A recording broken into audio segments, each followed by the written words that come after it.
Hi friends, ஸ்கீமேட்டிக்ல annotation பண்றது எப்படின்னு பார்க்கலாம்.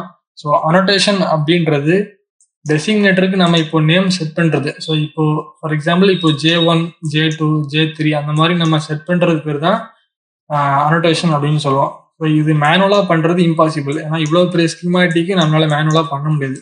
ஸோ இதுக்கு ஆட்டோமேட்டிக்கா பண்றது எப்படின்னா, ஸோ இதுலேயே வந்து 2 வே இருக்கு. ஸோ ஃபர்ஸ்ட் வே வந்து டூல்ஸ்ல annotation annotate schematic quietly. So click பண்ணி எஸ் கொடுத்தா போதும். ஸோ இப்போ எல்லா டெசிக்னேட்டருக்குமே வந்து நமக்கு நேம் வந்துருச்சு. D9, D8 அந்த மாதிரி எல்லாத்துக்குமே இப்போ வந்துருச்சு.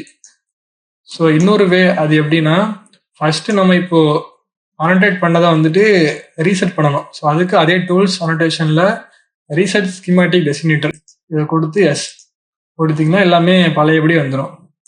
ஸோ இன்னொரு வே அப்படி என்னதுன்னா, அதே டூல்ஸ் அனோட்டேஷன் அனோட்டேட் ஸ்கீமேட்டிக் இதில் போயிட்டு ஸோ எந்த ஆர்டரில் நமக்கு இப்போ அனோட்டேஷன் பண்ணணும் அப்படின்னு சொல்லி கேட்கும்.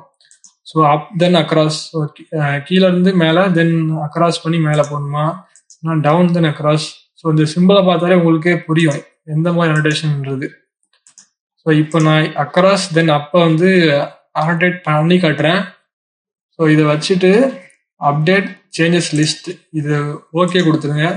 ஸோ இங்கே வந்து எல்லாமே கொஸ்டின் மார்க் இருக்கு, ஆனால் இங்கே எல்லாமே இப்போ டெசிக்னேட்டர் அசைன் ஆயிட்டு. தென் அக்செப்ட் சேஞ்சஸ் கொடுத்து எக்ஸிக்யூட் தென் க்ளோஸ் பண்ணிடுங்க. ஸோ அவ்வளோதான், இப்போ அனோட்டேஷன் ஆயிட்டு. ஸோ இதான் இந்த 2 வே.